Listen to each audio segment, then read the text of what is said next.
فرمایا کہ سن لو، یہ دین اللہ کا برحق دین ہے، تم ہمارے ایک ہاتھ میں سورج لا کر کے رکھ دو، ایک ہاتھ میں چاند لا کر کے رکھ دو، پھر بھی ہم اپنے مشن سے پیچھے نہیں ہٹ سکتے ہیں۔ سب کچھ برداشت کیا ہے پیغمبر نے، پھر کفار کی پیشکش کو ٹھکرا دیا۔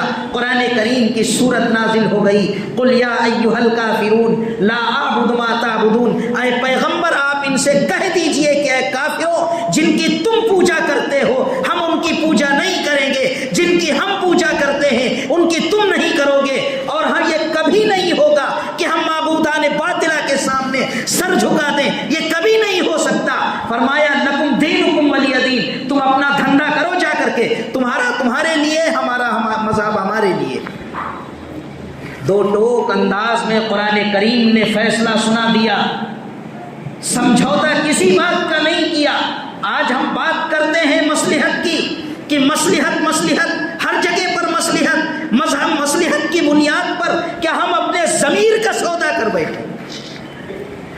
حالات تو اس وقت تھے مصلحت والے، لیکن پیغمبر نے کبھی شریعت کے معاملے میں سمجھوتا نہیں کیا ہے، سمجھوتا نہیں کیا گیا۔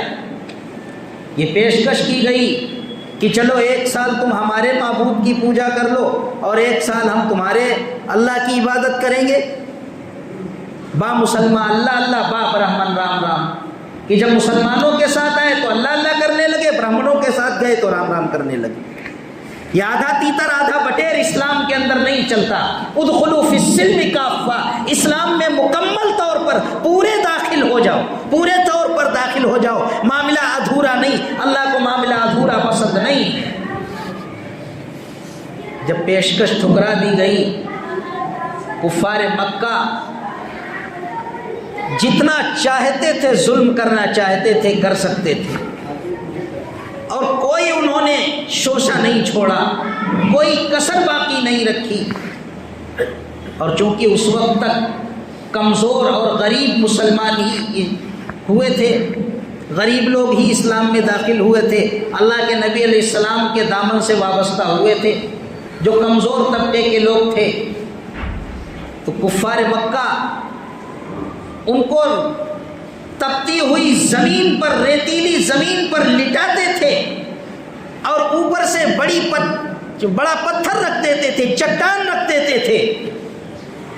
ان کے پسینے سے وہ ریت ٹھنڈی ہوتی تھی، مگر ان کی زبانوں پر احد احد کا نعرہ ہر وقت جاری رہتا تھا۔ کسی نے بھی اپنے ایمان کا سودا نہیں کیا، ان حالات میں بھی مسلمان پیچھے نہیں ہٹے۔ حضرت خباب ابن الارت رضی اللہ تعالی عنہ جب ایمان لائے ہیں تو چونکہ یہ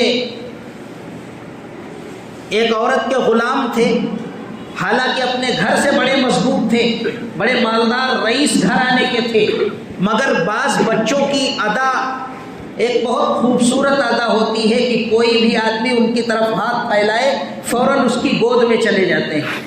تو یہ بچے ہی تھے، چھوٹے سے تھے، کھیل رہے تھے، ایک شخص نے انہیں کڈنیپ کر لیا، ان کو اٹھا لایا اور آ کر کے اس نے مکے کے بازار میں بیچا ہے۔ ایک عورت نے ان کو خرید لیا، وہ اپنا غلام بنا کے رکھتی تھی، حالانکہ رئیس زادے ہیں، بڑے مالدار گھرانے کے ہیں، اور آج ایک عورت کے غلام ہے، وہ ان سے لوہار کا کام کراتی تھی۔ اب جب یہ بڑے ہوئے ہیں، ایمان لے آئے اللہ کے نبی علیہ السلام پر، اس عورت کو تانا دیا گیا ابو جہل کی طرف سے کہ تم تو محمد کی بہت بڑی دشمنی کی دعویٰ کرتی ہو، اور تمہارا غلام وہ تو محمد کے ہی دامن سے وابستہ ہے، محمد کا غلام بن چکا ہے۔ اس نے کہا کہ اگر یہ بات سچ ہے تو میں ابھی اس کو سبق سکھاتی ہوں۔ رات کا وقت ہے، شام کے وقت گئے ہیں، دیکھا کہ یہ آگ کی بھٹی پر لوہے کی سلاخیں گرم کر رہے تھے۔ اس نے وہی سرخ سلاخیں اٹھائی ہیں اور ان کے سر پہ ماری ہیں۔ حضرت خباب ابن الارت رضی اللہ تعالیٰ عنہ کے سر پہ جب ماری ہیں، چیخیں نکل گئی، بے ہوش ہو گئے ہیں، سر زخمی ہو گیا، بے ہوش ہو کے گر پڑے ہیں، اب کریں تو کیا کریں، بے ہوش پڑے ہیں۔ وہ عورت چلی آئی ہے وہاں سے واپس، جب رات کے سناٹے میں انہیں ہوش آیا ہے، اب کس کو اپنے دل کا حال سنائے، کس کو اپنے دل کا دکھڑا سنائے، کون ہے ان کی سننے والا؟ ماں یہاں موجود نہیں، باپ یہاں موجود نہیں، بھائی بہن یہاں موجود نہیں، خاندان اعزا اقارب یہاں موجود نہیں، کس کو اپنے دل کی کہانی سنائے؟ آخر ایک ہی چوکھٹ تھی جہاں ہر وقت زخمی دلوں کی دوا ملتی تھی، ایک ہی در تھا، ایک ہی چوکھٹ تھی۔ رات کے سناٹے میں پہنچے ہیں، پیارے آقا علیہ الصلوۃ والسلام کے در اقدس پر دستک دی ہے۔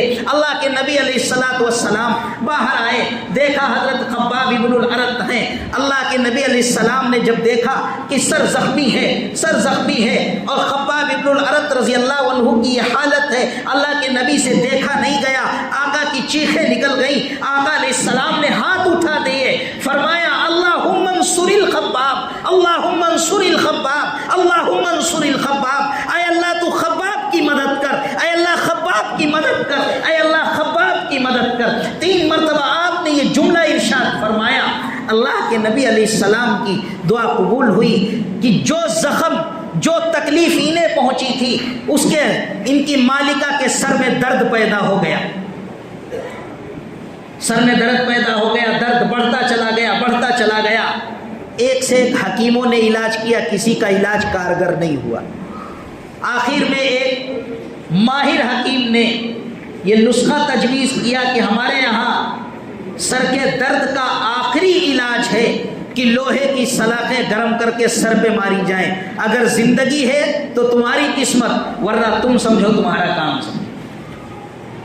اللہ نے وہی سزا دلوائی ہے جو سزا اس نے ان کو دی تھی، صرف اس بنیاد پر کہ یہ ایمان لا چکے تھے۔